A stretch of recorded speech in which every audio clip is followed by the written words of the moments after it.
L'histoire commence avec le personnage principal qui coupe des légumes à une vitesse remarquable alors qu'il se dépêche de préparer une salade fraîche pour son commerce. Juste après, il casse un œuf dans une poêle chaude qui grésille au moment où il touche la surface. Une fois que tout est en place, il annonce qu'il est enfin prêt pour la grande ouverture.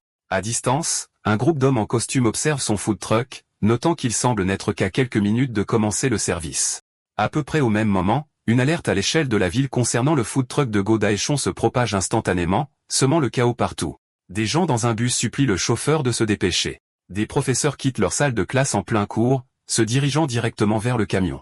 Des employés de bureau demandent à leur patron un congé soudain, ne voulant pas manquer l'occasion de goûter sa cuisine. Dans un centre de surveillance, quelqu'un regarde un écran avec incrédulité alors que le nombre de personnes dans la foule passe de 100 000 à plus de 1 million. Voyant la frénésie grandissante, une femme mystérieuse décide qu'elle doit agir maintenant avant qu'il ne soit trop tard. Elle insiste sur le fait que cette fois, elle ne laissera pas Dachin s'échapper. Bientôt, d'innombrables filles se mettent à courir, à conduire et à faire tout ce qu'il faut pour atteindre le food truck. Une jeune femme en particulier semble submergée d'impatience alors qu'elle se ferait un chemin dans les rues. Le minuscule food truck est devenu d'une manière ou d'une autre le point de mire de presque toute la ville. Et le voilà, debout, disant que pour une fois, il n'est pas en retard pour ouvrir boutique. Ces préparatifs précédents se transforment en une série de plats si variés et savoureux que même le critique de Ratatouille en resterait muet.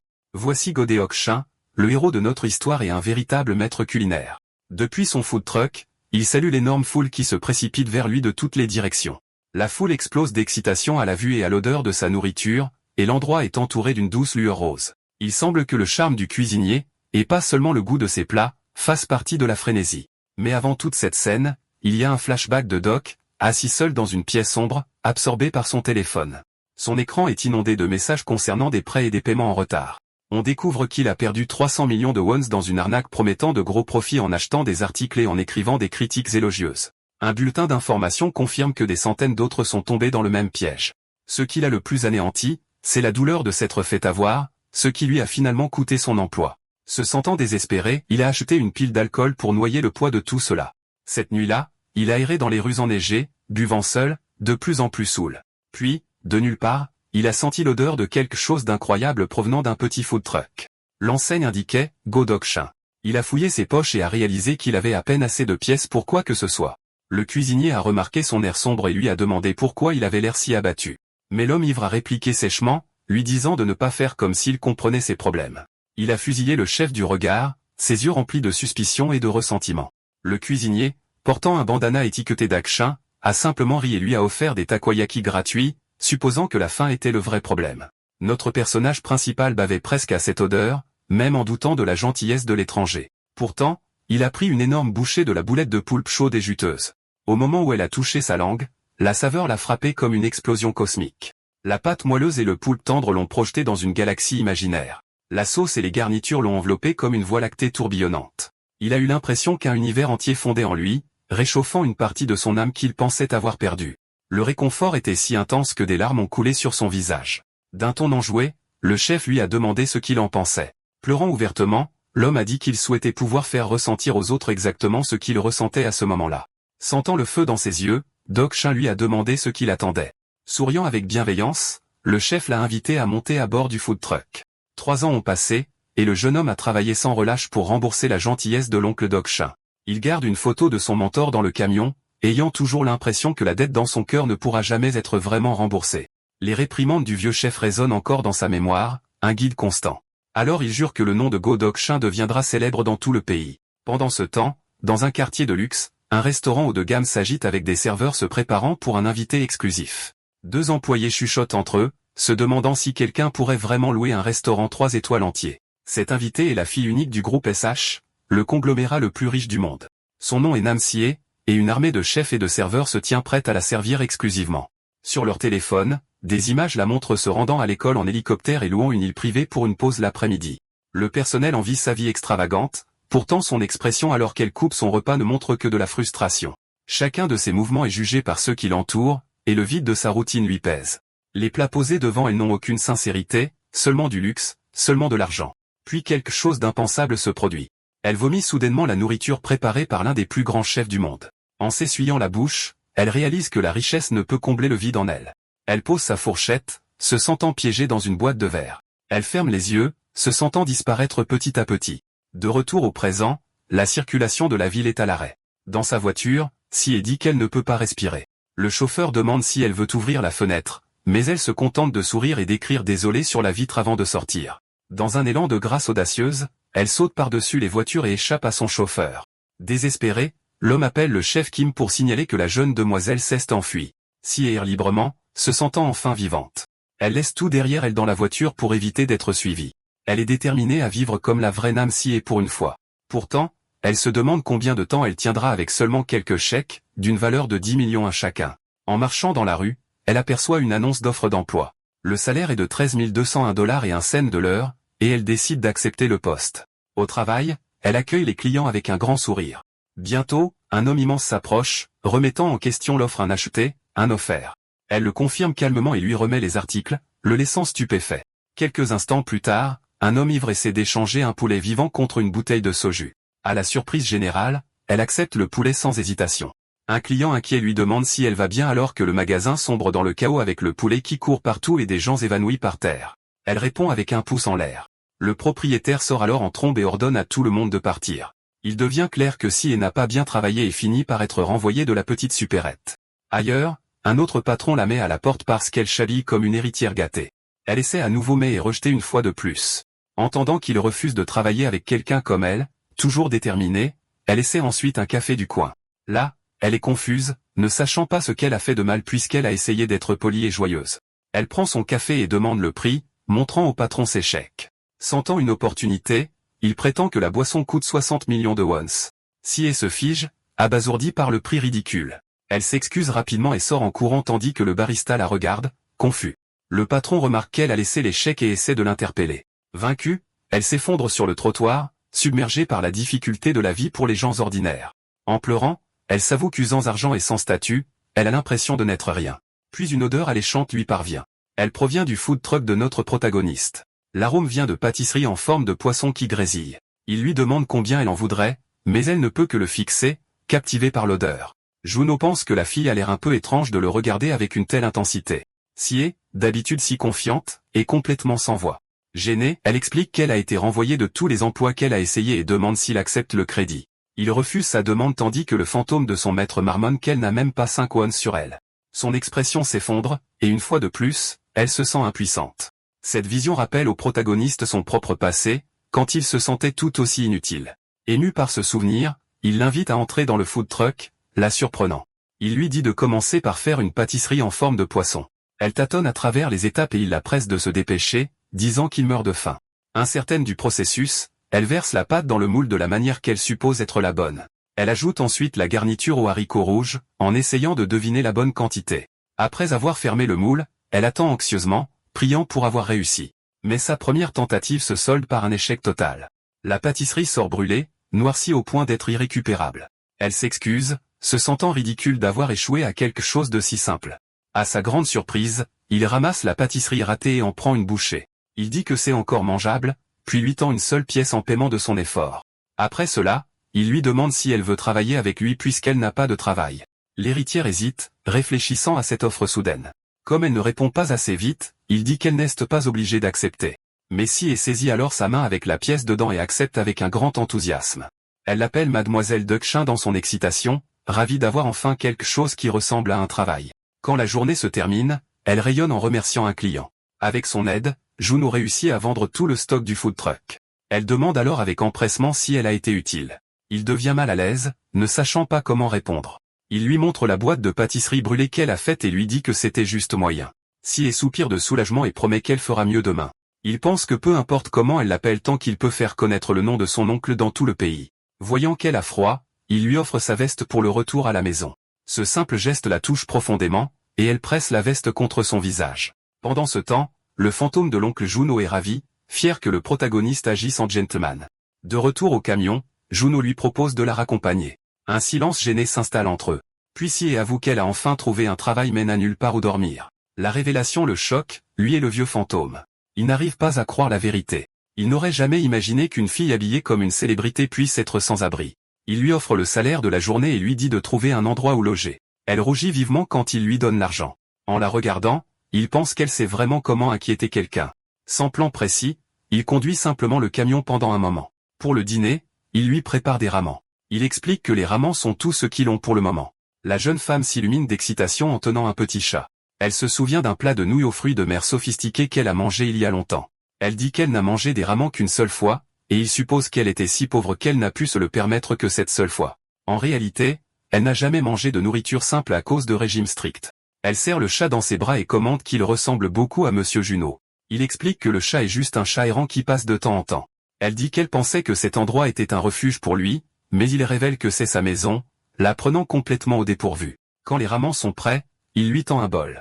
Elle prend une bouchée et ses yeux brillent à la saveur. Elle dévore la nourriture et dit que c'est incroyablement bon, ce qui le laisse embarrassé. Elle ajoute que les nouilles sont épicées mais tendres et demande comment il a obtenu cette texture. Son secret apparaît. Il bat un œuf avec un peu de lait pour créer un mélange onctueux. Puis il mélange soigneusement les nouilles cuites dans le bol pour que chaque brin soit enrobé. Enfin, il verse le bouillon avec soin, complétant le plat. Le ventre plein, elle le remercie en disant qu'elle ne se souvient pas de la dernière fois où elle a autant mangé. Quand il est temps de dormir, elle dit qu'elle restera par terre pour ne pas abuser. Il ferme un rideau et dit qu'ils peuvent partager l'espace sans aucun problème. Allongé, elle lui demande s'il se sent à l'étroit, mais il prétend que non. L'oncle fantôme marmonne qu'elle est la belle-fille parfaite et traite le protagoniste d'idiot de ne pas s'en rendre compte. Si elle le remercie pour la journée, disant qu'elle voulait se sentir capable par elle-même et qu'il est la première personne à avoir jamais cru en elle. Elle dit que pour la première fois, elle a vécu comme la vraie Namsi et au lieu de la fille riche. Parce qu'il lui a offert une journée si précieuse, elle promet qu'elle changera sa vie. Elle demande ensuite combien cela lui coûterait de tenir sa promesse. Comme il ne répond pas, elle décide d'ouvrir le rideau. Elle le trouve dormant profondément, complètement inconscient, les oreilles bouchées. Soudain, une lumière aveuglante remplit la pièce alors que le rugissement d'un hélicoptère explose dans la nuit. La fenêtre se brise. Un agent spécial annonce à la radio qu'il a localisé la jeune demoiselle. Il attrape Si et la porte jusqu'à l'hélicoptère qui attend pendant qu'elle crie pour Monsieur Junot. Le fantôme regarde avec angoisse pendant qu'elle est emmenée, mais le protagoniste reste endormi tandis que l'esprit du vieil homme pleure sa belle-fille perdue. Le lendemain matin, la lumière du soleil scintille sur le verre brisé éparpillé sur le sol. Junot se réveille confus, sans aucune idée de ce qui s'est passé. Il regarde le désordre avec incrédulité. Peu de temps après, il commence sa routine habituelle au food truck. Le fantôme de son maître se lamente, disant qu'il croyait vraiment avoir enfin gagné une belle fille. Alors que le camion roule, un écran géant affiche une publicité avec Sie, et le fantôme la reconnaît instantanément. Il crie son nom, abasourdi alors que la vérité se met en place. Il se demande comment il n'a pas réussi à la reconnaître plus tôt, la promesse qu'elle a faite et sa question sur le coup résonnent dans sa mémoire. Le fantôme panique, traitant son neveu d'idiot pour avoir manqué une telle occasion en or. Il se souvient de son départ chaotique et croit qu'ils ne se reverront jamais. Mais à leur grande surprise, l'héritière apparaît soudainement et dit qu'elle est revenue. Le protagoniste demande ce qui s'est passé depuis qu'elle a disparu et a brisé sa fenêtre. Elle lui tend un chèque en remerciement pour la journée précédente et pour les ennuis qu'elle a causés. Le fantôme est abasourdi quand il voit le montant, 1 milliard. Le protagoniste commence à se méfier. Il étudie le chèque pendant que le fantôme continue de le regarder bouche bée. Sie ignore leur réaction et demande quel est le plat du jour. Pensant que le chèque est un faux, il le jette à la poubelle et dit que le plat du jour est du poulet frit. Elle est ravie à l'idée de goûter au célèbre poulet coréen. Le fantôme panique et crie que l'argent est vrai alors qu'il plonge désespérément dans la poubelle pour récupérer le chèque. Sie demande si elle peut aider, et le vieux fantôme la gronde de ne pas avoir remarqué l'erreur. Junot commence à transpirer en voyant sa réaction. Sie est choquée, disant qu'elle connaît 15 langues mais n'a jamais fait de pâte à frire auparavant. Malgré tout, elle attache ses cheveux avec détermination et dit qu'elle fera de son mieux. Il la regarde d'un air ennuyé, peu impressionné par son entrain. Il la prévient que ses vêtements pourraient se salir, et elle demande si sa tenue est appropriée. Puis elle commence à se changer, là, dans le food truck. Elle enlève ses vêtements amples et les jette de côté. En dessous, elle révèle une tenue de sport moulante et confortable.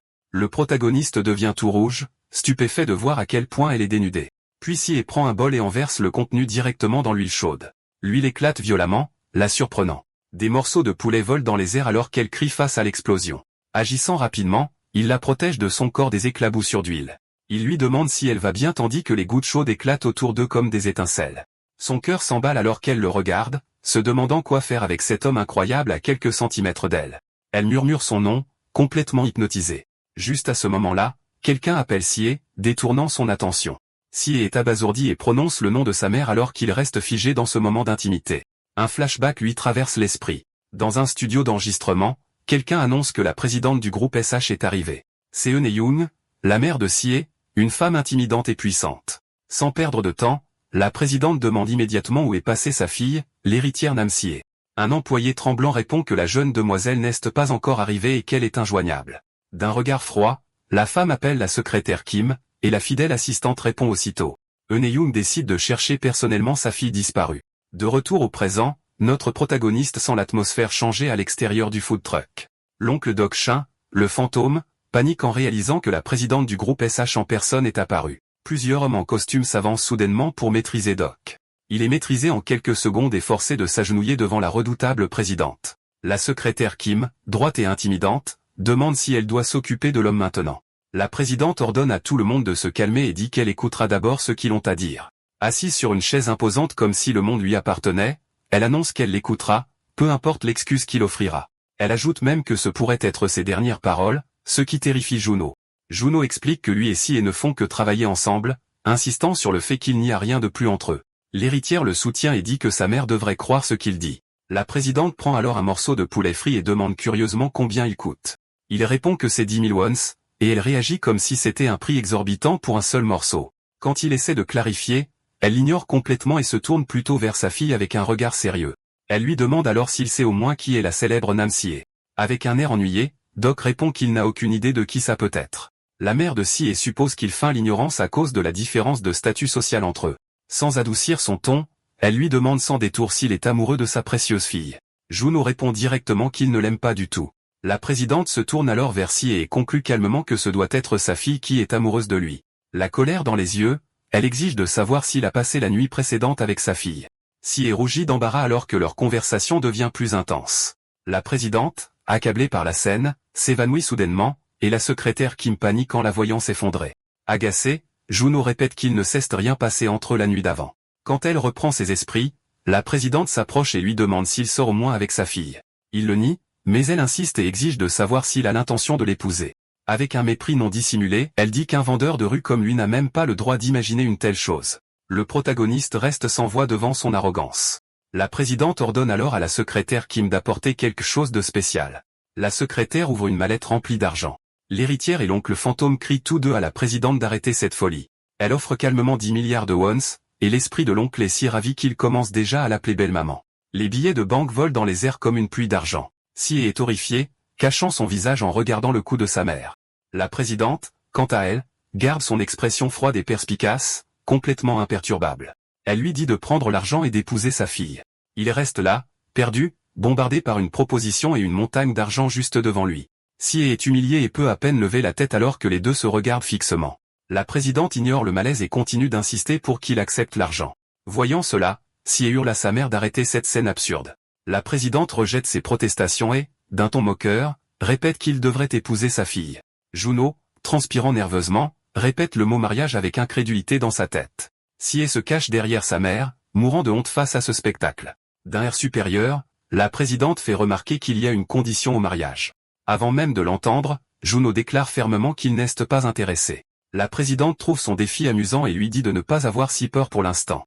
Elle révèle qu'il doit abandonner le food truck et travailler pour le groupe SH à la place. Elle dit qu'il doit être élevé au même niveau social que sa fille s'il veut l'épouser. À ces mots, il frappe la mallette d'argent de sa main. Avec une expression sombre, il demande si son véritable objectif était le food truck depuis le début. S'approchant, il dit qu'il a le nez fin pour ce genre de choses, ce qui la surprend clairement. Il se penche et dit qu'il pense qu'elle sent l'arnaqueuse. La présidente admet qu'elle aime son audace, mais elle ajoute une dernière condition. Avec un regard furieux, elle dit qu'elle méprise tout cheval qui ne peut être dompté. Juno prend de la nourriture et déclare qu'il ne cédera jamais le contrôle à quiconque. Lui tournant le dos, il lui dit de ne plus venir le chercher. Il ajoute le même message pour Nam Sie également. Sie a le cœur brisé et tend la main vers lui, mais il est déjà parti. Ailleurs, l'imposant siège du groupe SH domine l'horizon de la ville. À l'intérieur, une plaque nominative brillante indique le bureau de la présidente. Dans ce bureau, Sie confronte sa mère et lui dit qu'elle a passé toute sa vie à obéir à ses désirs. Elle dit que pour la première fois, elle a quelque chose qu'elle veut pour elle-même. Elle s'écrie qu'elle a trouvé quelqu'un qu'elle aime et demande si l'argent est vraiment le problème. Sa mère se contente de tenir sa tasse de café, silencieuse et distante, en écoutant la tirade de sa fille. Puis elle demande si Sie méprise cet homme parce qu'il n'est qu'un vagabond qu'elle a recueilli. L'héritière reste sans voix, incapable de répondre à la cruauté de sa mère. D'un regard glacial, la présidente demande si sa fille a terminé son petit numéro. Elle s'approche et dit qu'elle se fiche de qui sa fille fréquente, car personne ne pourra jamais être à leur niveau de toute façon. D'un ton froid et sombre, elle dit qu'elle autorisera sa fille à avoir cet homme.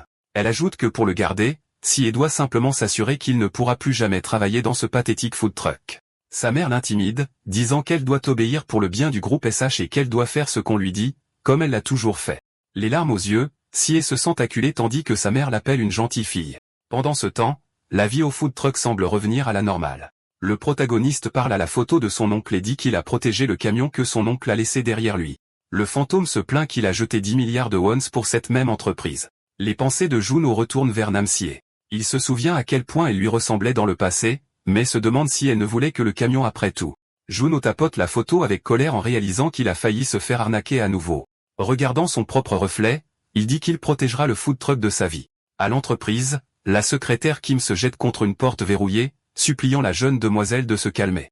Dans sa chambre, Si se jette sur le lit et crie que tout est de la faute de sa mère.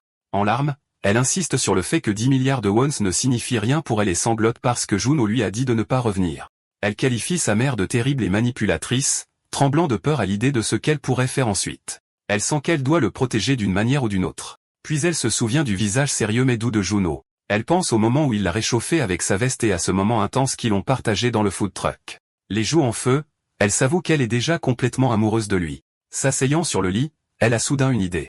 Elle appelle sa secrétaire à plein poumon. Se précipitant dehors, elle attrape la secrétaire Kim et lui ordonne de tout préparer immédiatement. Avec un regard féroce et déterminé, elle révèle son grand projet, une demande en mariage. Pendant ce temps, par une matinée ensoleillée, le chat errant du food truck fait une sieste paisible. Juno se réveille et commente que le temps est parfait pour les affaires. Il fronce alors les sourcils et se demande pourquoi un hélicoptère fait autant de bruit si tôt le matin. En levant les yeux, il voit un hélicoptère élitreiller son food truck tout entier dans le ciel. Il se fige, incapable de comprendre ce qu'il voit. Puis la réalité le frappe et il crie que son camion se fait enlever.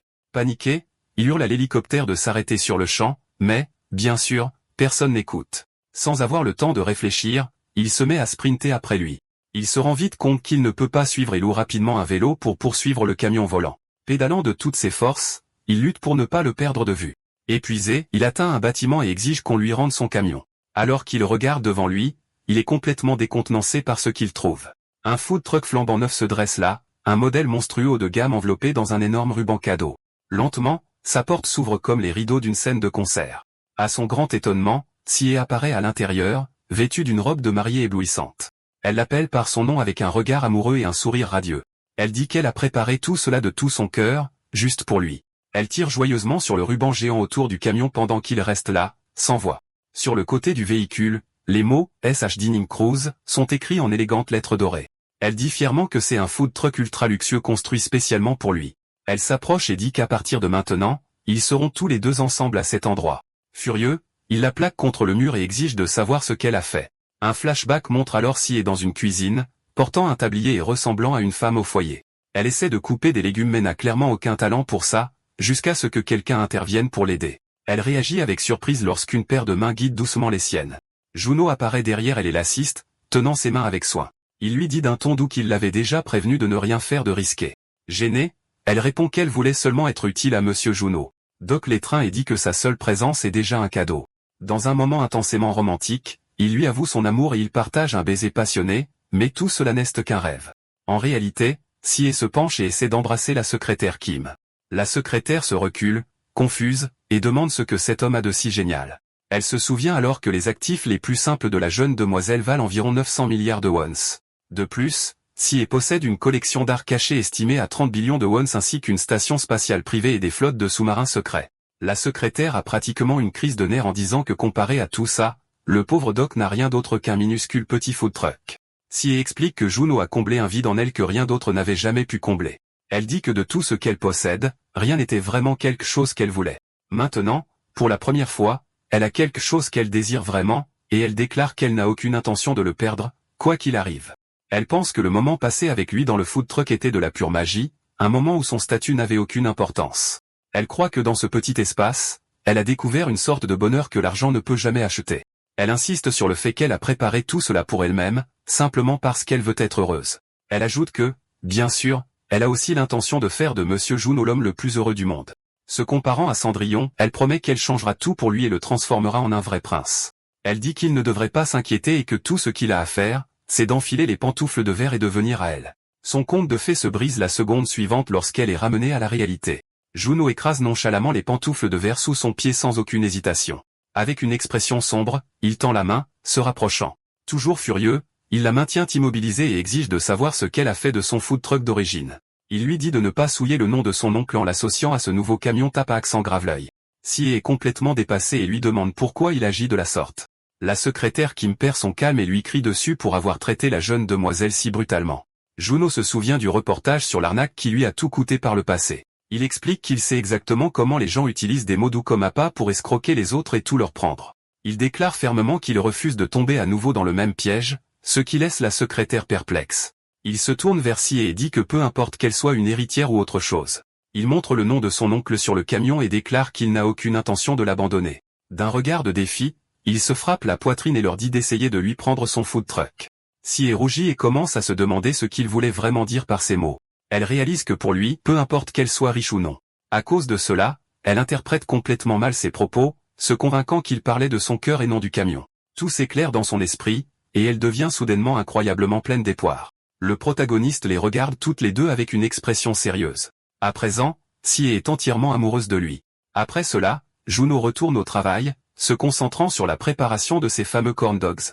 Ils terminent chacun d'eux avec le flair expert d'un chef chevronné, saupoudrant le sel d'un geste élégant. Souriant, il offre le corn dog fraîchement préparé à la personne suivante dans la file. Observant depuis l'ombre, Sie se promet de l'aider à vendre jusqu'au dernier article ce jour-là.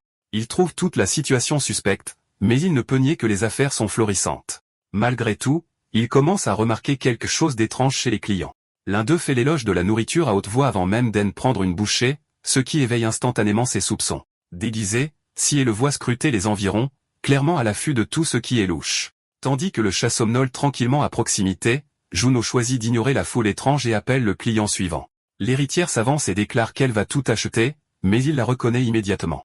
Elle essaie à nouveau avec un déguisement différent, mais il répète qu'il ne vendra pas à mademoiselle Namsie. Refusant d'abandonner, elle apparaît une fois de plus dans un costume adorable, et cette fois, il perd complètement patience. Il la traite d'obstinée et lui arrache la tête de chaton surdimensionné. Frustrée, elle lui demande pourquoi il refuse de lui vendre de la nourriture. Elle insiste sur le fait qu'il devrait au moins lui donner une chance, tandis qu'il remet en question la base de sa confiance. Sie élève la voix et demande ce qu'elle doit faire, disant qu'elle est prête à tout. Juno semble réfléchir à ses paroles un bref instant. Puis, sans prévenir, il la serre soudainement dans ses bras. Elle est stupéfaite par son geste inattendu. Rougissant fortement, elle commence à paniquer intérieurement, convaincue qu'elle n'est pas prête pour ce genre de moment. Elle imagine un baiser dramatique et romantique se dérouler entre eux, ici et maintenant. Elle ferme les yeux et se prépare en se disant qu'elle est prête pour Monsieur Juno. Juno la regarde simplement avec confusion et lui demande ce que fait mademoiselle Namsie. Il s'avère qu'il essayait seulement de nouer un tablier autour de sa taille et n'a aucune idée de la raison pour laquelle elle réagit ainsi. Il lui dit que si elle veut manger, elle doit le mériter comme tout le monde. Survoltée, l'héritière change de tenue et accepte son défi, ravie d'avoir la chance de travailler avec lui. Il est irrité par son enthousiasme extrême, alors il leur dit simplement de commencer, et elle accepte, bien qu'un peu dégonflée. Au travail, l'héritière sert diligemment les clients tandis que quelqu'un la prend discrètement en photo depuis le côté. Sur une photo, elle rayonne de joie en essayant de verser de la sauce sur un corn dog, mais la sauce manque complètement sa cible. Dans un autre, elle manque de faire exploser la friteuse, plongeant Juno en pleine panique. Après tout ce chaos, elle goûte enfin un corn dog qu'elle a préparé elle-même. La dernière photo les immortalise à la fin de la journée, partageant un moment très doux et charmant ensemble. Il est révélé que c'est la secrétaire Kim qui prend les photos tout en parlant à la présidente au téléphone. Le regard dans les yeux de la secrétaire montre qu'elle complote quelque chose contre le protagoniste. Dans une autre scène, de retour chez lui, son téléphone n'arrête pas de vibrer avec des notifications. En sortant de la douche, Juno se demande qui envoie autant de messages. C'est Sie qui lui demande sans cesse de sortir avec elle, mais il choisit de l'ignorer et laisse tous ses messages non lus. Il décide de continuer à l'ignorer, mais le téléphone continue de vibrer sans arrêt, le rendant fou.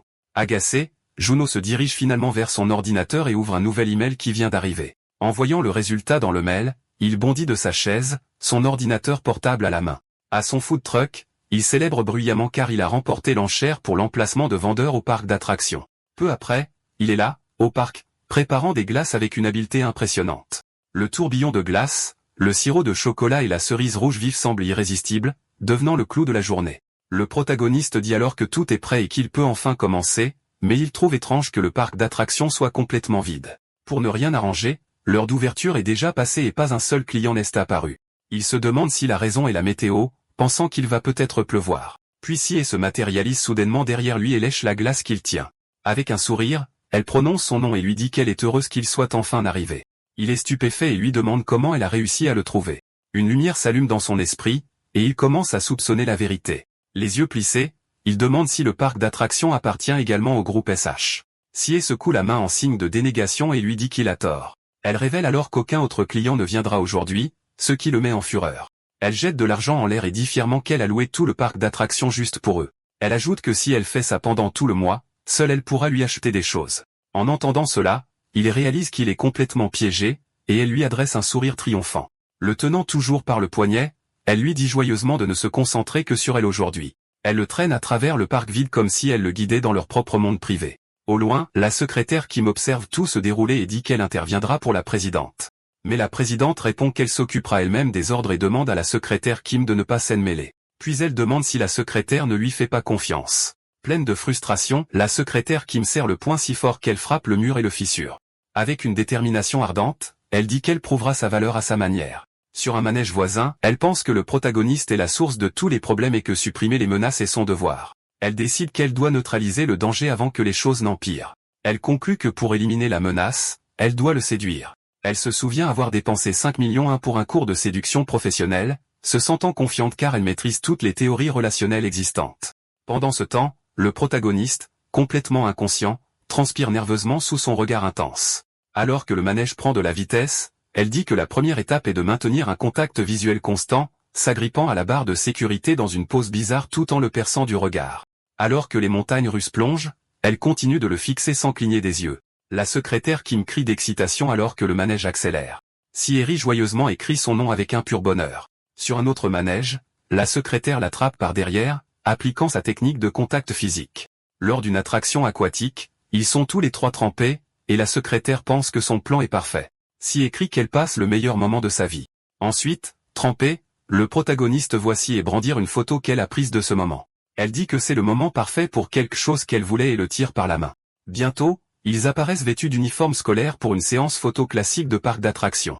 À l'intérieur de la cabine, Sie lui donne un baiser sur la joue, mais il reste sans expression. Son serre-tête de chaton la rend encore plus mignonne, parfaite pour le rendez-vous dont elle rêvait. Sur le bateau pirate, Sie lâche les barres et commence à s'accrocher à lui, rebondissant à chaque balancement. Voyant cela, la secrétaire Kim saute de son siège et traite le protagoniste de perdant. Mais lorsque l'énorme bateau redescend, elle perd le contrôle. Elle réalise son erreur au ralenti et tend la main, criant à la jeune demoiselle d'attraper sa main. Le protagoniste demande comment elle peut se dire garde du corps alors qu'elle ne peut même pas tenir debout sur un manège simple.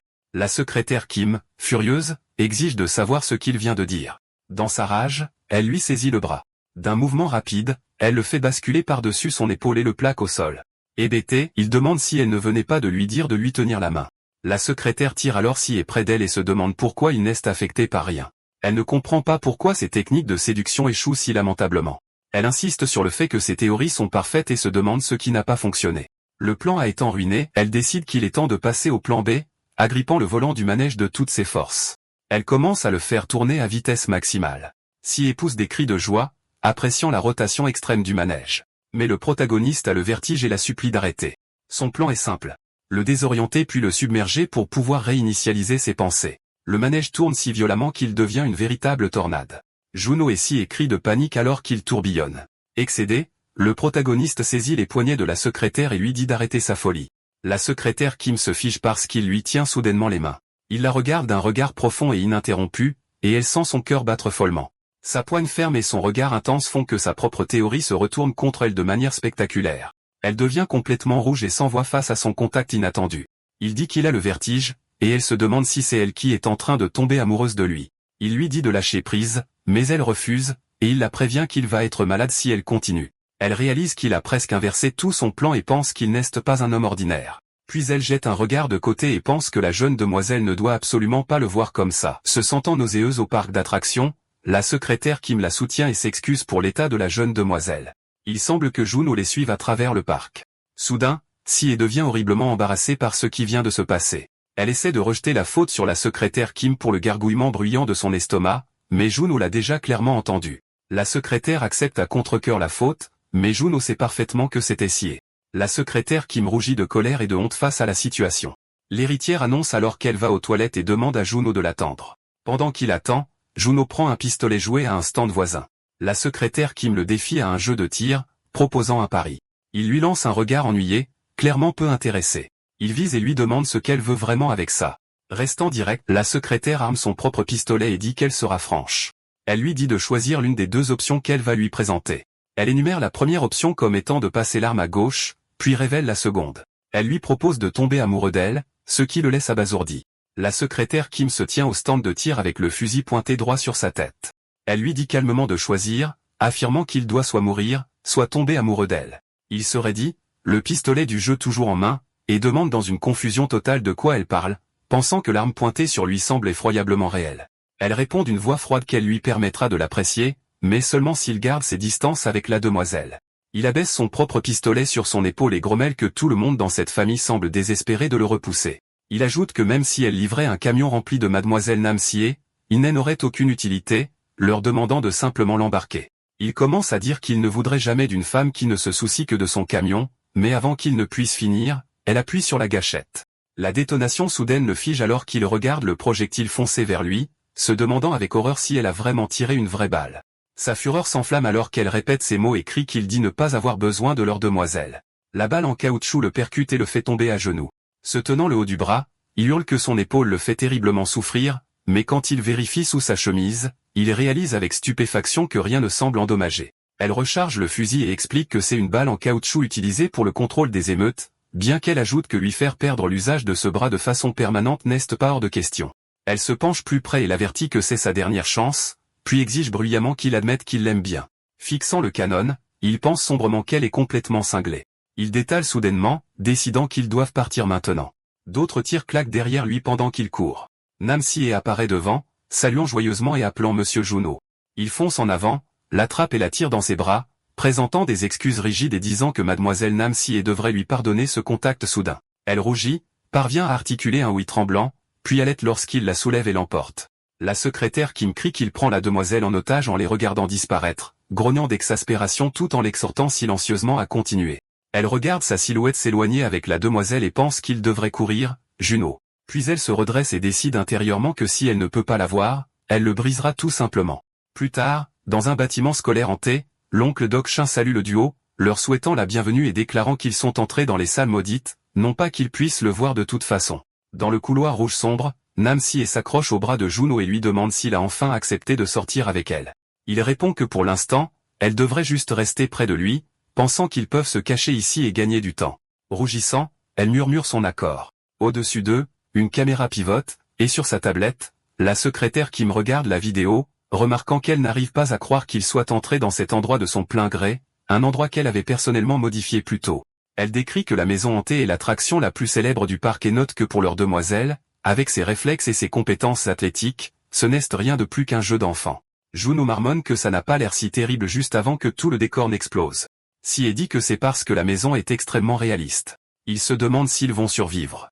Namsie rit en disant que c'est devenu encore plus divertissant alors que 3 flèches sont tirées vers lui. Avant qu'il ne soit trop tard, Si le percute et le met à terre. Debout au-dessus de lui, elle lui dit de ne pas s'inquiéter et promet qu'elle restera près de lui pour le protéger. Sous les lumières violettes, il la fixe, la sueur perlant sur son front, pensant que rester ici signifie une mort certaine. Ailleurs, la secrétaire Kim fixe sa tablette, murmurant «Attends», puis insistant que quelque chose cloche en le voyant protéger la demoiselle. Peu après, il soulève Namsie et sprint, une horde de ghouls se ruant derrière eux. Kim pense que si cela continue, Juno sera le seul à aider Sie. Il arrache une lampe de poche du sol. Dans un autre couloir, l'obscurité engloutit tout jusqu'à ce que son faisceau s'allume. La lumière tombe sur une fille aux cheveux longs accroupie plus loin. Cette vision le fait sursauter, il balbutie d'horreur et parvient à peine à articuler un McQuest ce que fragmenté avant que l'apparition ne se jette droit dans la lumière. La secrétaire Kim version fille fantôme se jette sur lui, sa jambe visant son visage. Il parvient à peine à esquiver en reculant tandis que le faisceau de la lampe de poche dessine des arcs frénétiques dans l'obscurité. Il se redresse en tenant la lumière et crie que c'est complètement fou, tandis que Namsie reste en retrait, totalement nonchalante. Il balaie le couloir avec le faisceau et à l'aide qu'il n'a aucune idée d'où le fantôme est parti. Le couloir ne révèle que de la poussière et des accessoires renversés. Puis, alors qu'il se retourne, il aperçoit la silhouette voilée qui fonce sur lui depuis le haut. Pendant qu'il hésite, la silhouette se redresse d'un coup, des yeux rouges brillant à travers le tissu. Namsie voit un bouton rouge. Elle se demande ce que c'est et appuie dessus sans hésiter. Juste au moment où elle a fait ça, alors que la secrétaire Kim l'avait presque, une cage est tombée d'Eno, les piégeant tous les deux. Ils s'écrasent dans un enchevêtrement de membres et de tissus, leurs cris se superposant. La secrétaire Kim laisse échapper un grognement étouffé en ouvrant les yeux pour voir leurs lèvres se toucher. Ses pensées s'arrêtent une seconde, se demandant si ce sont vraiment ses lèvres. Complètement embarrassée, la secrétaire Kim le repousse violemment d'un coup de pied, l'envoyant s'écraser, le visage rouge vif. Elle dit qu'elle va le tuer. Allongé sur le dos, il ne peut que halter qu'il veut rentrer chez lui. Nam-si est s'accroupit près de lui dans un bain de lumière rose, souriant vivement et lui disant qu'ils n'ont pas le temps de se reposer. Bientôt, il court de nouveau sur la place ouverte tandis que les lumières du carrousel tourbillonnent autour d'eux. Derrière eux, la secrétaire Kim charge à leur poursuite, activant une commande sur son appareil au poignet et criant qu'il ne s'échappera pas, tandis que des messages numériques indiquent que sa vitesse a augmenté. Sur la plateforme du carrousel, ils sont finalement acculés par la balustrade et les lumières tournantes. Il regarde autour de lui avec désespoir, pensant que cette femme est implacable jusqu'au bout. Nam-si se serre contre son bras et s'exclame qu'ils sont piégés, tandis qu'il la regarde avec méfiance et se demande si elle a tout orchestré. Épuisé, il la supplie d'arrêter. Elle rayonne et lui rappelle qu'elle ne fait qu'exécuter ce qu'il a exigé, déclarant qu'elle restera à ses côtés, Monsieur Junot, pendant un mois entier. Acculé, il lui demande ce qu'il doit faire pour qu'elle arrête tout ça. Elle se penche, les cheveux au vent, et dit qu'il sait déjà car elle ne demande que ce qu'elle veut vraiment. Alors que le carrousel tourbillonne en traînées dorées, elle passe ses bras autour de son cou et le rapproche jusqu'à ce que leurs visages se touchent presque, son intention chargeant l'espace entre leurs lèvres qui s'effleurent. Serré contre lui sur le carrousel, Nam-si élève le visage vers Go-Dok-shin et dit qu'il connaît déjà la réponse, qu'il comprend exactement ce qu'elle veut. Ses bras s'enroulent autour de son cou alors qu'elle se penche, ses lèvres s'entr'ouvrant, son intention se précisant dans son esprit en un seul désir indubitable. Leurs bouches sont à un souffle l'une de l'autre lorsque tout le carrousel éclate soudainement en éclairs bleus crépitants. Ailleurs dans le parc, la manager Kim regarde le manège alors que des étincelles explosent sur sa structure. Elle s'exclame sous le choc, exprimant instinctivement son incrédulité tandis que son appareil au poignet clignote en rouge et signale une erreur à plusieurs reprises. La surtension se propage à travers le parc d'attractions, les lumières vacillant sur le château miniature et les montagnes russes. La secrétaire Kim se précipite vers le carrousel et crie anxieusement, demandant si la demoiselle va bien. Quelques instants plus tard, les lumières se stabilisent. Sous la lueur chaude des ampoules, Nam-si redresse son uniforme, les joues rouges, et en rit, disant que cela les a surpris et que ça devait être une brève panne de courant. Elle regarde autour d'elle et réalise qu'elle est seule sur la plateforme. La confusion traverse son visage alors qu'elle murmure qu'elle se demande où il est passé, appelant Monsieur Dok-shin. Sa voix résonne sur le carrousel désormais silencieux. Au loin, cet appel à Monsieur Dok-shin persiste dans sa mémoire alors qu'il serre le volant de son camion. Il appuie à fond sur l'accélérateur, pensant que la pénalité pour l'annulation du contrat sera douloureuse, mais sachant aussi qu'il ne peut plus laisser cette femme jouer avec lui. L'image de la flamme du canon et de la balle volant droit vers sa poitrine brûle dans ses pensées, et il l'interprète comme une menace claire pour sa vie, la preuve qu'elle l'a traité comme quelque chose que l'argent pouvait contrôler. Des scènes de l'attraction de l'école hantés défilent dans son esprit, l'expression ravie de si et prenant de l'ampleur jusqu'à ce que son nom se grave dans ses pensées comme quelque chose de dangereux. La mâchoire serrée, il hurle vers le siège passager vide qu'il ne la laissera jamais faire ce qu'elle veut avec son camion. Alors que le food truck fonce sur une avenue éclairée par la lune entre des bâtiments imposants, ses feux arrière se réduisant à des points lumineux derrière lui, il lève les yeux au ciel et demande silencieusement à son défunt oncle de veiller sur lui. Au-dessus de la ville, dans un bureau au mur de verre, la manager Kim s'agenouille bas et s'excuse, s'adressant à la femme assise devant elle en l'appelant présidente. La présidente se tient devant la fenêtre, les lumières de la ville se reflétant sur la moitié de son visage, et lui rappelle froidement qu'elle l'avait explicitement averti de ne pas s'en mêler. La manager Kim implore une autre chance, insistant sur le fait que cette fois, elle s'assurera qu'il ne pourra plus jamais cuisiner de sa vie. Ses yeux brûlent de rouge derrière ses lunettes alors qu'elle ajoute qu'elle peut faire bien pire. Le refus est immédiat. La mère de Sie lui dit de ne pas s'en mêler, s'adressant fermement à elle en tant que manager Kim, puis lui saisit la mâchoire et rapproche son visage pour renforcer l'ordre. La présidente explique qu'ils doivent le faire partir de son propre chef. La manager Kim tremble en écoutant, la sueur perlant sur ses tempes. La présidente continue, avertissant que si Sie réalise que quelque chose a mal tourné à cause d'une interférence, elle s'effondrera à nouveau. Cette pensée évoque l'image d'une Sie plus jeune aux yeux creux, et la présidente ajoute que ce serait comme il y a 20 ans, quand Sie a causé la mort de son père sur un passage piéton ensanglanté sous un feu rouge. Ce sombre souvenir est brusquement contrasté par une image vidéo lumineuse.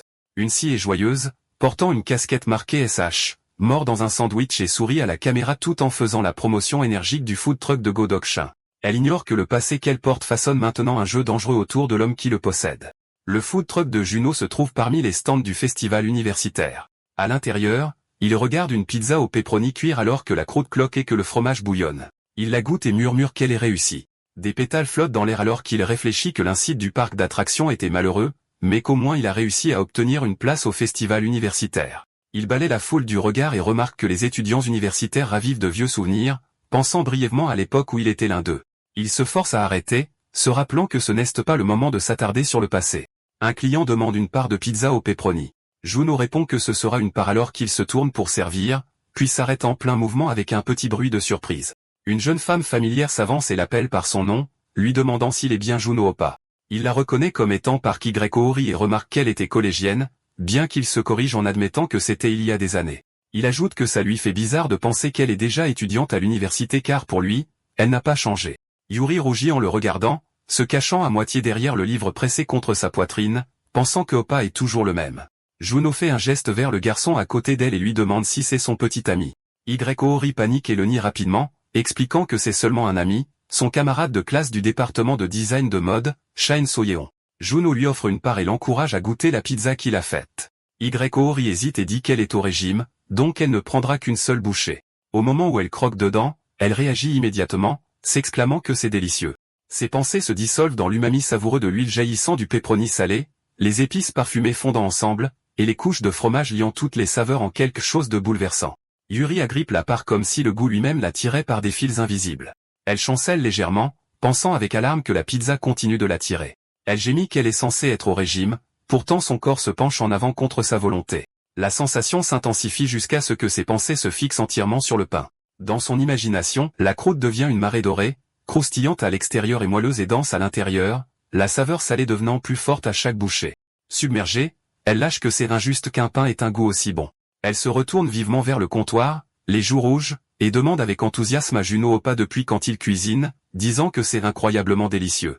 Juno sourit derrière la fenêtre de service et commente que ça fait plaisir de la voir manger si joyeusement. Son ton change alors qu'il souligne qu'elle mange vraiment bien, sous-entendant qu'elle a déjà fini toute la part. La résolution de Hyori s'effondre instantanément, et l'idée de faire un régime disparaît comme si elle avait été balayée. Juno jette un coup d'œil à sa veste et demande si elle a dit qu'elle était dans le département de design de mode. Il se souvient que même à l'époque, ses dessins gagnaient des prix. Hyori s'illumine et dit qu'il s'en est souvenu. Il se souvient comment elle le harcelait pour qu'il lui paie des repas chaque fois qu'elle gagnait, même s'il était un étudiant fauché à l'époque. Dans le souvenir, il rit maladroitement tandis qu'elle fait le signe de la paix à côté de lui. Elle admet qu'elle était une peste à l'époque. Juno répond que maintenant il est simplement fier qu'elle soit dans la meilleure université de Corée. Appuyé sur son coude, il lui dit sincèrement qu'elle a travaillé très dur. Une voix à proximité appelle Hyori et Soyeon pour qu'ils se dépêchent. Hyori s'incline et remercie Juno, disant qu'elle va apprécier le repas pendant qu'elle et Soyeon soulèvent les boîtes emballées. Juno l'avertit gentiment que si elle mange tout toute seule, elle prendra du poids. Hyori se retourne brusquement, le visage rouge, l'appelant alors que des pétales flottent autour d'elle. Alors qu'elle marche sous les fleurs, elle se retourne et dit qu'elle le reverra, Juno Opa. Juno la regarde partir et pense avec un soulagement tranquille que c'est bien de voir qu'elle va bien. Ailleurs, la chaleur se brise alors qu'un téléphone vibre dans le noir. Le message lumineux se reflète dans ses lunettes, répétant qu'ils doivent tuer. La sonnerie s'éternise alors que des écailles violettes semblent se refermer sur Yuri. Elle supplie d'une voix tremblante, implorant encore et encore qu'on la laisse partir. Quelqu'un appelle soudainement le nom de Park Yuri, et ses pupilles se refocalisent comme si elle avait été surprise en pleine pensée. Surprise, elle lâche qu'elle les a entendus et qu'elle est désolée, sa voix trop forte pour une salle de classe à moitié endormie. Sur la page devant elle, son stylo continue de bouger malgré tout, traçant des lignes qui ressemblent à Juno. Ses joues s'échauffent alors qu'elle glousse doucement pour elle-même qu'il est beau, la pensée gonflant dans sa tête jusqu'à ce qu'elle ait l'impression qu'elle pourrait éclater. Le nom de Park Hyori est à nouveau crié, plus fort par le professeur. Dehors, elle l'aperçoit et pense précipitamment que c'est Opa. La prise de conscience la trouble au point qu'elle trébuche, bouscule quelqu'un et bredouille immédiatement qu'elle est vraiment désolée. Une amie se penche et lui demande pourquoi elle agit bizarrement aujourd'hui, lui demandant si quelque chose ne va pas. Une autre se plaint que Yuri est comme ça depuis qu'elle a rencontré ce tonton du camion à pizza, et les chuchotements autour d'elle se transforment en coups de coude excités. Yuri réplique sèchement, insistant sur le fait que ce n'est pas un tonton, le visage brûlant. Quelqu'un la taquine en demandant si ce genre de tonton est son type, et une autre amie vibre presque, exigeant qu'elle raconte tout car elle déborde de dopamine, lui ordonnant de tout expliquer depuis le début. L'esprit de Yuri glisse dans ses souvenirs. Elle se souvient que le premier émoi qu'elle a ressenti remonte au collège, et elle s'avoue que c'était son premier amour. Elle se souvient l'avoir salué joyeusement, l'appelant Opa en lui faisant signe de la main. Elle se souvient des bonbons qui apparaissaient dans sa main chaque fois qu'ils se rencontraient, et elle se souvient qu'il la taquinait en disant qu'elle ne refusait jamais et qu'elle allait grossir. Elle se souvient lui avoir donné un coup de poing en signe de protestation et crié que Opa les lui donnait toujours de toute façon, pendant que lui ne faisait que rire. Ces petits moments s'accumulent jusqu'à ce que son cœur se sente trop plein pour les contenir. En hiver, la neige tombant dans l'air. Il avait appelé son nom et demandé ce qu'elle faisait dehors dans le froid. Elle avait tendu les mains en avant et dit qu'elle était venue lui donner un cadeau de Noël. Il l'avait regardée, puis lui avait dit qu'elle devrait donner ce genre de choses à son petit ami. Elle était restée silencieuse, puis l'avait de nouveau appelé Opa, la voix tremblante, en disant qu'elle était maintenant lycéenne. Elle avait promis que dans seulement 3 ans, elle serait étudiante à l'université. Sous la neige qui tombe, Yori serre son écharpe plus fort et demande, les joues rouges et les yeux brillants, si elle pourra se déclarer à lui quand elle ira à l'université. Juno se fige un instant, puis éclate d'un grand rire, ses épaules secouées alors que le son résonne dans la nuit froide.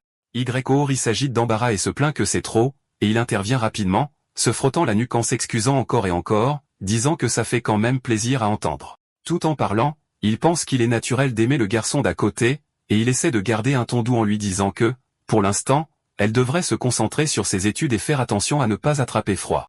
Il se tourne pour partir, ses pas crissant dans la neige en s'éloignant. Yuri reste derrière, bouleversée, et elle finit par s'effondrer dans la poudreuse avec un bruit sourd, le visage brûlant alors qu'elle serre son petit cadeau contre sa poitrine. À travers les flocons qui dérivent, elle force quand même les mots à sortir et murmure qu'elle lui souhaite un joyeux Noël, regardant son dos rapetissé. Plus tard, une nuit calme s'installe autour des fenêtres des appartements, et Yuri prend son courage à 2 mains, pensant qu'elle doit l'être.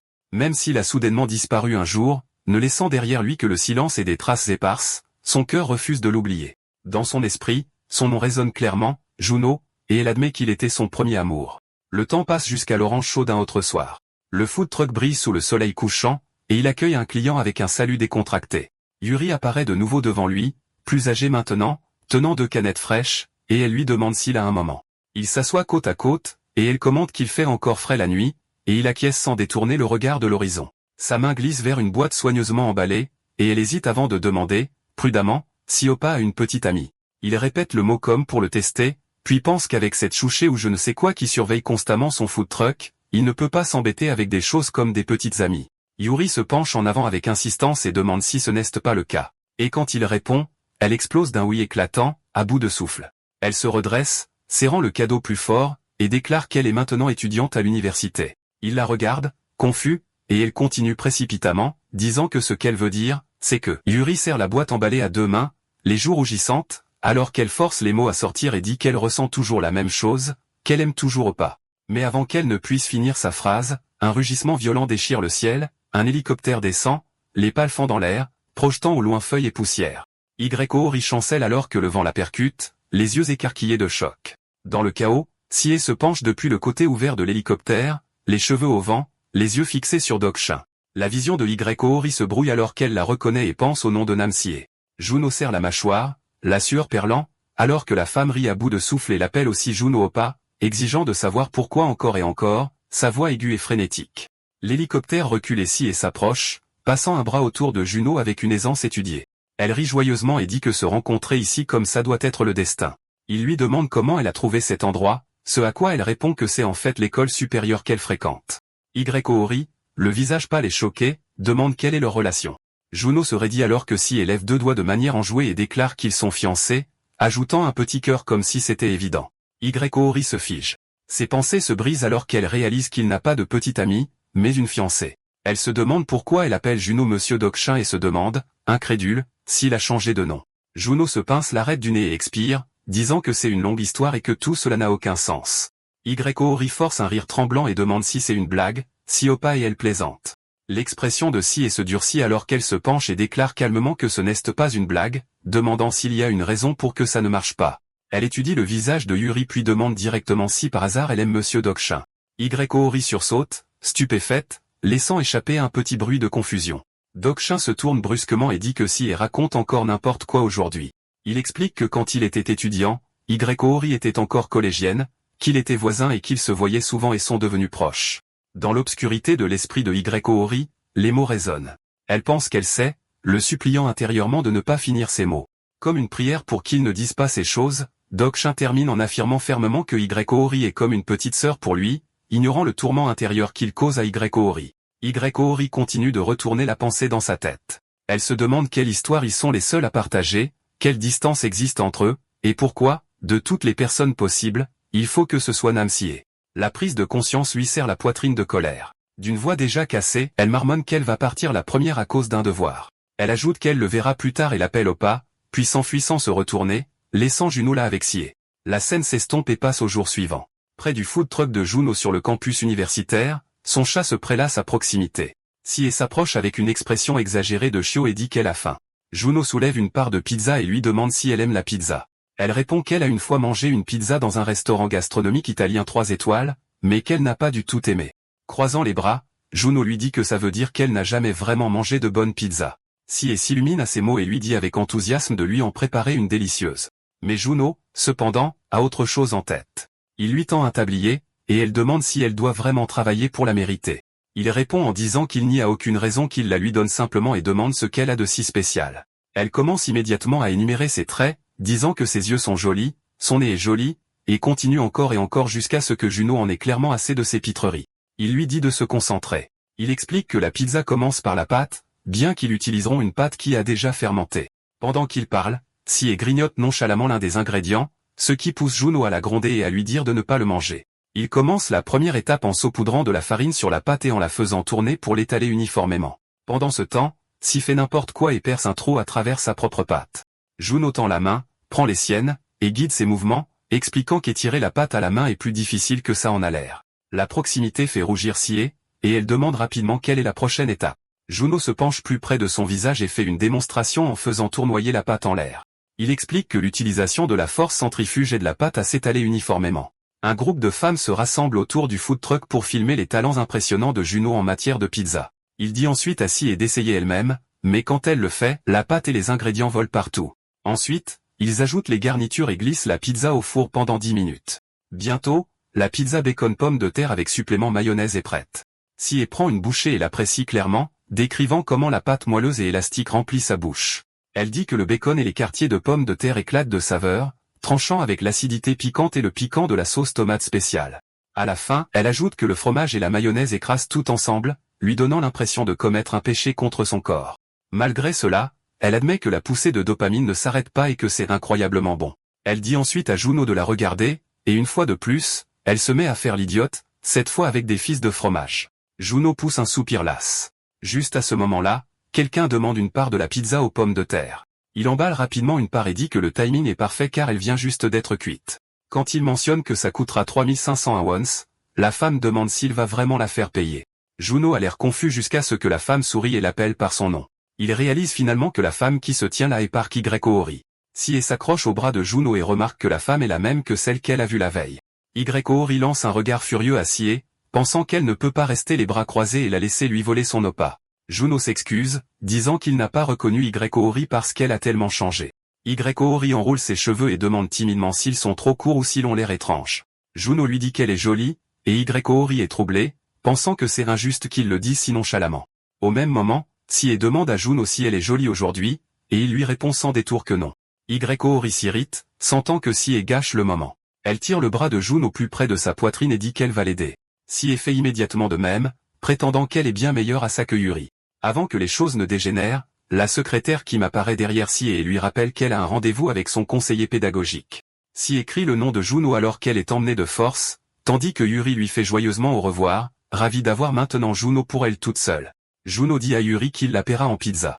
Elle lui dit d'arrêter de plaisanter, mais il lui tapote le nez et dit qu'il est sérieux, expliquant que c'est la décision du propriétaire. La farine de son gant s'étale sur son nez, et elle se plaint d'avoir dépensé beaucoup d'argent pour son maquillage aujourd'hui. En entendant cela, Juno s'inquiète et tend la main pour enlever la farine. Yoori a soudain un sourire narquois et lui plonge le visage dans un plateau rempli de farine, le laissant complètement blanc. Elle plaisante en disant que son maquillage est très réussi et l'appelle en taquinant un monstre de poudre tout en tendant un chiffon pour le nettoyer. En lui essuyant le visage, elle lui demande nonchalamment quel est son type de femme idéale. Juno admet qu'il n'y a jamais vraiment pensé. Après un moment, il a une révélation et se convainc qu'il aime tout ce qui est à l'opposé de Sie. Il répond qu'il aime probablement les cheveux courts et les couleurs vives, qu'il n'est pas fan des peaux très pâles, et surtout, quelqu'un qui vit honnêtement par ses propres moyens sans dépendre de l'argent ou des relations. Dans sa tête, il ajoute que tant que ce n'est pas Namsie, ça va. Juno demande alors à Yuri pourquoi elle a soudainement parlé de son type idéal, mais elle lui jette le chiffon au visage et lui dit d'attendre une seconde. Elle réalise que ses cheveux sont courts et de couleur vive, que sa peau n'est pas pâle, et qu'elle travaille dur par elle-même. Elle réalise qu'elle correspond parfaitement à son type idéal. Avec un sourire aimant, elle est sur le point de dire que son type, c'est elle, quand une personne mystérieuse prend soudain la parole, disant qu'elle l'a enfin trouvé. Yuri se fige alors que la personne pose une main sur son épaule et l'appelle par son nom. Le sentiment reflète la peur que Yuri a eue plus tôt en lisant le message sur son téléphone. Tout à coup, quelqu'un pose une main sur l'épaule de Yuri et dit qu'ils l'ont enfin trouvé. Le sourire sur son visage disparaît instantanément, remplacé par un air de désespoir. Juno retire la serviette de son visage et demande si Yuri disait quelque chose, mais ses mots s'éteignent quand il remarque un homme debout juste à côté d'elle. Juno demande qui est cet homme. L'homme aux cheveux longs répond nonchalamment qu'il est le petit ami de Yori, passant un bras autour d'elle en commentant qu'elle semble être devenue plus jolie pendant son absence. Yuri l'appelle Tawen et lui dit d'arrêter, disant qu'ils l'ont déjà rompu. Tawen lui saisit le visage et demande pourquoi elle pense pouvoir décider ça toute seule, ajoutant qu'il ne faisait que s'amuser de toute façon. Ori le supplie d'arrêter, sa voix tremblante alors qu'elle semble sur le point d'éclater en sanglots d'une seconde à l'autre. Soudain, Tawen pousse un cri, et les yeux de Ori s'écarquillent de choc. Juno agrippe Tawen par les oreilles, les tirant fort alors que Tawen lui hurle de lâcher prise. Juno dit calmement qu'il ne fait que lui tirer les oreilles pour qu'il puisse mieux entendre, puisqu'il semble clairement avoir du mal à écouter. Il pousse alors Tawen sur le côté et lui dit de ficher le camp, disant qu'il a dépassé les bornes. Tawen réplique sèchement, demandant pourquoi Juno se mêle des affaires des autres et la ramène. Juno jette un coup d'œil à Ori, qui pleure, puis l'attire plus près de lui et dit qu'il est son petit ami. Ori le dévisage, choqué, son expression pleine de confusion. Tawen ricane et demande comment Ori a osé rencontrer un autre homme. Juno se place de nouveau devant elle et dit à Tawen de partir, l'avertissant qu'il ne s'en tiendra pas à un avertissement la prochaine fois. Les gens autour d'eux commencent à filmer la scène. Certains chuchotent que Tawen est le délégué de 4e année du département des médias. Réalisant la tension, Tawen se détourne et dit que Yuri le regrettera, lui disant d'attendre et de voir. Juno a l'air sur le point de le poursuivre et de le frapper, mais Ori le serre soudainement fort par derrière et s'excuse encore et encore. Juno écarte doucement ses mains et se penche plus près, essuyant les larmes de son visage en lui disant qu'elle n'a aucune raison de s'excuser et qu'elle n'a rien fait de mal. Ori se sent gêné, se demandant pourquoi cet homme a dû apparaître à ce moment précis. Elle serre à nouveau Juno dans ses bras et admet qu'elle ne peut s'empêcher de l'aimer encore plus maintenant. Juste à ce moment-là, quelqu'un l'appelle. Ori dit que ça ressemble à l'un de ses amis et demande ce qui se passe. Au même moment, elle réalise à quel point elle est proche de Juno et lui donne soudainement un coup de genou au visage sans réfléchir. Du sang commence à couler alors que Juno proteste que c'est elle qui l'a enlacé en premier. Ori s'excuse précipitamment, disant qu'elle a été surprise. Juno lui dit de n'utiliser qu'un seul mouchoir parce qu'il coûte cher. Ori jette un coup d'œil depuis le food truck et demande à ses amis d'attendre un moment. Ils lui répondent en criant que c'est urgent et que ça concerne leur département. Ori se précipite vers le département sans savoir pourquoi Juno finit par la suivre. L'un des membres explique que Tawen vient de leur couper les fonds pour les ingrédients des encas et leur a dit que Yuri doit s'excuser en personne s'ils veulent récupérer l'argent. Les autres se plaignent avec colère, disant que ça gâche tout, qu'ils ne pourront rien vendre aujourd'hui ou qu'ils devront payer de leur poche, et demandent pourquoi ils doivent souffrir pour quelque chose qui est de la faute de Yuri. Yuri s'excuse à nouveau et dit qu'elle va arranger ça d'une manière ou d'une autre en lui parlant. Juno demande si les ingrédients qu'ils ont déjà ne suffisent pas, s'immisçant dans leur stand pendant qu'ils parlent. Ori demande de quoi ils parlent, et les autres expliquent que ce sont les restes de la veille, la nourriture qu'ils n'ont pas réussi à vendre. Juno noue une serviette autour de sa tête et leur demande pourquoi ils restent là à ne rien faire, leur disant de se préparer à vendre. Peu de temps après, une foule immense se forme devant le stand, et la nourriture commence à se vendre à un rythme effréné. Plus tard dans la soirée, Ori dit à Juno qu'il a été incroyable et lui demande quelle sorte de magie il a utilisé. Il explique que les stands de festival vendent toujours les mêmes choses, comme des gâteaux de poisson, du boudin coréen, des saucisses, des omelettes roulées et des brochettes de poulet. Mais il ajoute que changer le menu, même légèrement, peut le transformer en quelque chose de nouveau. Il explique qu'en prenant une galette de kimchi ordinaire et en y ajoutant du bacon et du fromage avant de la griller, cela devient une combinaison sucrée-salée. Galette de kimchi au bacon et fromage, ainsi que galette de maïs au fromage et les concentrés. Un des amis de Ori l'interpelle pour savoir si la nourriture pour la table 39 est prête. Ori répond qu'elle l'apporte tout de suite. Alors qu'elle emporte les plats, elle se retourne et sourit, remerciant à nouveau Juno. Juno se demande s'il n'était pas censé vendre des pizzas à son propre stand. Pourtant, après avoir vu le sourire de Yuri et les clients satisfaits partir, il s'avoue que ce n'était pas si mal. Quelques regards insistants restent fixés sur le stand de Yuri. Juno dit qu'il va aux toilettes. Quelques secondes seulement après son départ, Tawen se glisse dans la cuisine. Le visage caché, il se demande comment Yuri peut sourire si brillamment. Il regarde les ingrédients et dit que Yuri l'a bien cherché, puis vaporise discrètement quelque chose sur la nourriture. Tawen sursaute en frôlant quelqu'un dans la foule. Il baisse la tête, mais l'irritation transparaît sous sa capuche alors qu'il se détourne. Juno aperçoit sa silhouette. Son regard se fige et ses pensées s'arrêtent net. C'est pas possible. Juno se retourne aussitôt. La reconnaissance aiguise son regard alors qu'il crie à l'homme de s'arrêter. Tawen continue d'avancer avec la foule, disparaissant sans laisser de traces. De retour au stand, Park Hyori lève les yeux de son travail et demande à Juno ce qui ne va pas. Sa mâchoire se crispe alors qu'il lui dit que cet enfoiré a saboté la pâte. Hyori se raidit et demande prudemment s'il veut dire ce qu'elle pense qu'il veut dire. Juno le confirme. Il soulève un bocal et explique que de la poudre de piment a été versée dans le mélange pour galette de kimchi. Hyori fixe la pâte tachetée de rouge et souffle que c'était bien de la poudre de piment, après tout. La colère gronde alors que Juno pense à quel point cet homme doit être mesquin, se demandant si c'était vraiment la meilleure vengeance qu'il ait pu trouver.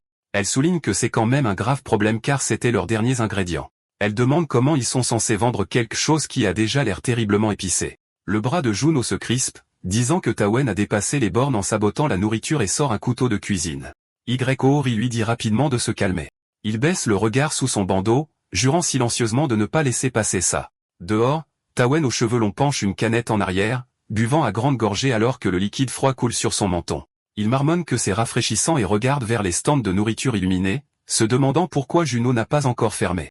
L'angoisse le gagne alors qu'il espère que Juno n'est pas en train de vendre cette nourriture. La réponse arrive vite et fort. Les visages se tordent de douleur alors que les gens toussent, se débattent et crient. Quelqu'un supplie à l'aide. Un autre demande ce que c'est que cette nourriture. Quelqu'un pleure en appelant sa mère. Un autre crie dans un téléphone demandant si c'est une urgence, et quelqu'un hurle qu'il ne voit plus rien. Tawen recule, stupéfait, pensant que Juno l'a vraiment vendu et le traitant de fou. Puis son choc se transforme en un large sourire. Il décide que c'est encore mieux et se dit de savourer le spectacle de la chute de Juno. À l'intérieur du stand, Yuri couvre sa bouche, les yeux tremblants, en appelant Juno et lui demandant ce qu'il doit faire alors que la foule panique. Un bref silence s'installe comme un compte à rebours, 3, 2, 1, avant qu'il ne soit brisé par un verre qui claque et quelqu'un qui réclame bruyamment l'attention. Soudain, des bouteilles se lèvent et des voix crient pour avoir plus de bière. La zone des food trucks explose, le bruit et les rires enflent, tandis que le stand de Juno reste bondé. Tawen regarde à travers la foule, l'incrédulité se muant en fureur. Il marmonne, pourquoi, dans sa barbe, enrageant intérieurement de voir que les affaires de Juno prospèrent d'une manière ou d'une autre. Autour de lui, les voix se superposent, des gens annoncent que c'est un nouveau plat, se plaignent du manque de place et se disent de se serrer. À l'intérieur du stand, Juno se penche près de Yuri et lui demande doucement ce qu'elle en pense. Elle sursaute. Il croise les bras et sourit calmement, lui rappelant qu'il lui avait dit de ne pas s'inquiéter. Hyori rit maladroitement et demande comment il a réussi cette fois-ci, ajoutant rapidement qu'il n'a pas vraiment de pouvoir magique. Juno demande si elle est curieuse. Il pense que si ça devait être épicé de toute façon, autant y aller à fond. Les bouteilles s'ouvrent, le pétillement remplit l'air alors que l'excitation monte. Au-dessus de la plaque chauffante grésillante, Juno travaille avec aisance, expliquant qu'il devrait en faire un piquant délicieux, quelque chose qui donne envie de boire. Il fait une pause, puis laisse entendre qu'il y a un autre secret. Yuri soulève un morceau avec des baguettes et prend une bouchée. La chaleur explose instantanément. Son visage devient rouge alors qu'elle recule brusquement, criant que c'est du feu et suppliant à l'aide. Sauce mayonnaise spéciale. Les pensées se bousculent à travers la brûlure. L'épice brûle comme un vrai feu, mais une fois trempée dans la sauce épaisse, la chaleur s'équilibre parfaitement. La confusion s'ensuit alors que l'envie prend le dessus et que ses pensées hurlent qu'il est impossible de s'arrêter. La sauce mayonnaise spéciale contient 6 parts de mayo, 2 parts de sucre, 1 part de jus de citron, 3 parts de soda, et une pincée de sel. Aux tables voisines, les clients se battent pour le plat comme des animaux sauvages. L'un supplie pour une bouchée tandis qu'un autre grogne possessivement. Le nom se répand avec la frénésie. Galette de kimchi de Juno au piment chungyang et sauce mayonnaise spéciale. Hyori regarde, le souffle coupé. Elle pense que quand elle est avec Juno, le monde semble moins effrayant, comme si elle pouvait tout faire. Son cœur bat la chamade alors qu'elle se prépare. Sa pensée lui échappe quand même. Elle s'avoue intérieurement qu'il lui plaît. Juno devient sérieux et demande ce qui s'est passé avec l'homme plus tôt. Hyori explique qu'il n'a pas toujours été comme ça. Elle se souvient de lui souriant chaleureusement, quelqu'un qui lui a tendu la main quand elle n'arrivait pas à s'intégrer. Puis sa jalousie s'est aggravée quand elle a commencé à se lier avec d'autres. Finalement, elle y a mis fin. La honte l'a peut-être blessée plus que la rupture, car c'est à ce moment-là que le harcèlement a commencé. De retour au présent, Hyori raffermit sa résolution. Elle dit qu'elle ne le supportera plus. Elle pense vouloir montrer sa vraie personnalité, pas seulement son apparence. Elle se frotte les yeux larmoyants avec sa main gantée, soufflant à quel point les piments sont forts. Juno réagit au quart de tour, attrapant son poignet et l'avertissant de ne pas toucher ses yeux. Elle lève les yeux vers lui, partagés entre la douleur et le soulagement, et murmure son nom. Ori agite les mains et hurle que ses mains sont aussi contaminées.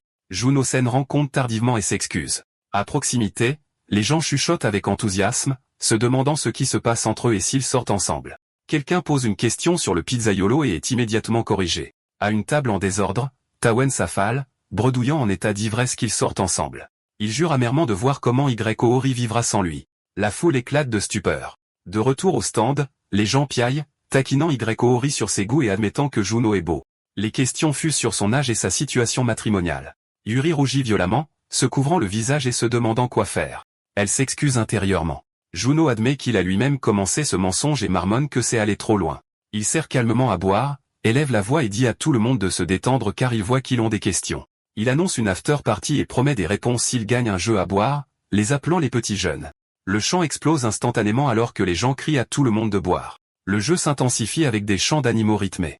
Juno suit le rythme sans effort, épatant tout le monde alors que les tours s'enchaînent. Les pensées fusent autour de lui, réalisant qu'il a survécu à 16 tours et qu'il est vraiment un bout en train. La frustration monte et quelqu'un suggère le jeu du roi, déterminé à le coincer. Les bâtonnets sont tirés et l'ordre est donné, les numéros 1 et 3 doivent s'embrasser. Les protestations sont noyées sous les acclamations. Juno essaie de parler en tenant le bâtonnet numéro 1, mais il est interrompu par les gens qui demandent qui est le numéro 3. Les dénégations fusent. Quelqu'un admet avoir été brièvement nerveux. Ori fixe le bâtonnet près de son visage, le cœur battant à toute allure. Elle se dit que ce n'est qu'un jeu. Yuri se fige alors que son regard se pose sur son bâtonnet marqué d'un grand 2. La confusion l'envahit alors qu'un autre bruit de baiser retentit à côté d'elle, attirant son attention. Son visage se remplit de pensées confuses alors qu'elle tourne rapidement la tête pour voir qui ose voler un baiser à Juno.